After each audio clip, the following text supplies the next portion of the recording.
other news, because not everything has to do with the United States, oddly enough, but there's also the Zika virus. If you've been reading about it, if you've been reading about it or hearing about it, it's moving south of the U.S. to something completely different, apropos Zika. It's spread to Latin America, is fairly recent, but the pace of the Zika epidemic has left much of the medical world reeling. Even Brazil's health minister has admitted fighting it is a losing battle. But that's not stopping the South American country deploying over 200,000 soldiers to prevent mosquitoes creating breeding grounds for the virus, which is thought to be linked to microcephaly, a disease that leads babies to be born with underdeveloped brains. Joining me in studio is Professor Gustavo Malinger, director of the maternal ultrasound unit at the Tel Aviv Sorovsky Medical Center, and I just realized how I recognized you because you did in my ultrasound. Okay.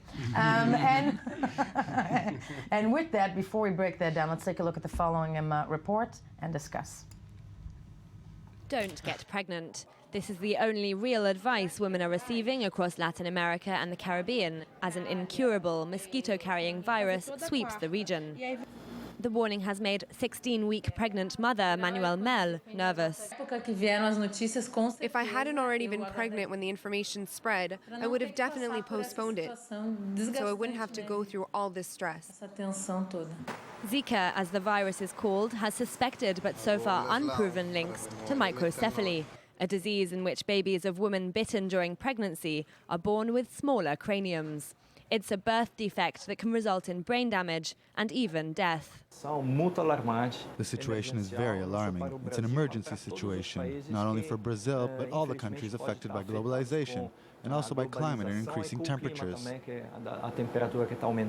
Zika is thought to have reached South America last year, possibly with tourists arriving for the World Cup in Brazil.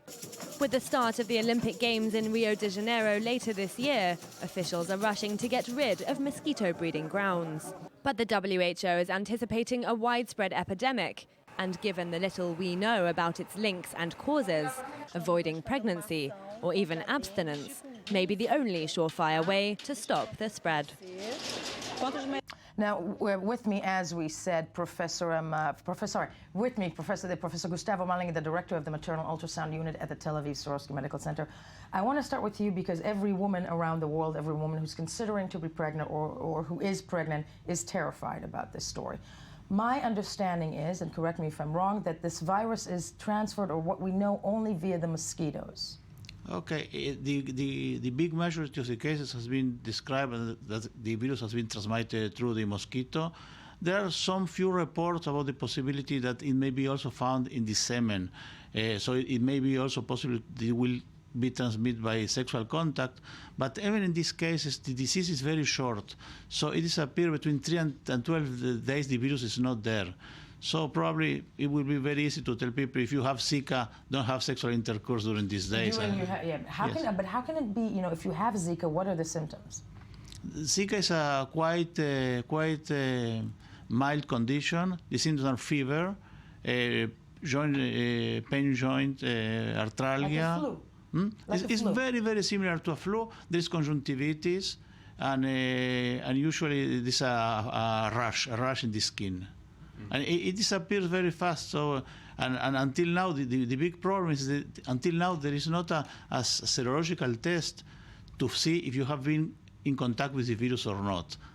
Most of the virus, they remain signs of the infection remains in your blood for years, like in rubella, in rubella or in CMV, remain there. But until now, there is not a test that can tell us if the person has been in contact or not. So we need to rely only this to the patient that told, I have this condition. We need to rely on each other. That's a terrifying thought.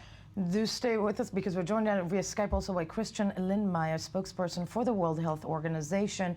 I want to thank you for joining us.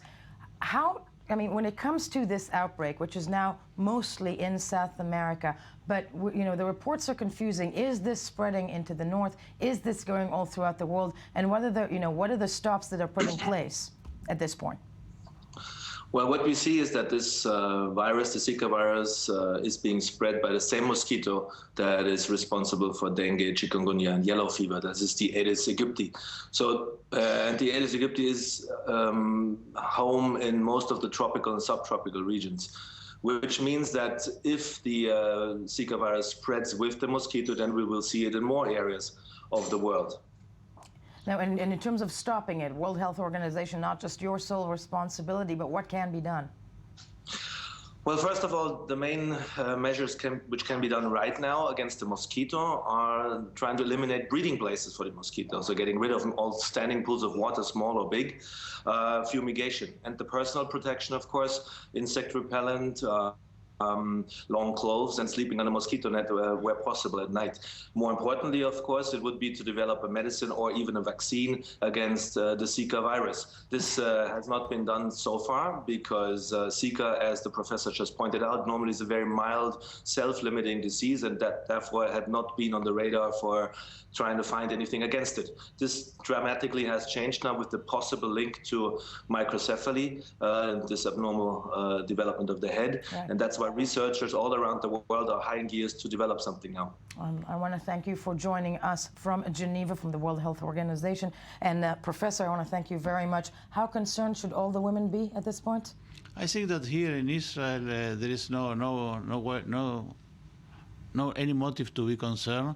The chance that it will arrive here is very, very low, because we know that it comes with dengue, and we don't have in Israel dengue that is in Israel. There are people coming from outside the country that may bring the dengue, but you need the mosquito, and the mosquito is not there. So until now, the chances that something like this will occur in Israel are very low. And if something will occur, it will be in 1 or 2 years, and by this time we'll have a vaccine, probably. Most optimistic news I've ever had in the morning. Thank you so much, Professor. That's it for this, but do stay with us. When we get back, a closer look at what the world marks today, 71 years to the Holocaust. We're going to take a look at the stories, at the people, how it affected the world, and how Europe is